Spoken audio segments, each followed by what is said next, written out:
Welcome back to another technical deep dive here in the debug zone. Today, we're tackling a big question and breaking it down with insights from other users. Hopefully, this clears up some misconceptions and helps you get the answer you need. So, buckle up, stay a little curious, and let's jump right in.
And that's a wrap.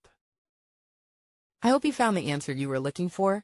If you did, take a second to hit that subscribe button. It really helps out. And let me know in the comments which solution worked best for you. See you next time in the debug zone.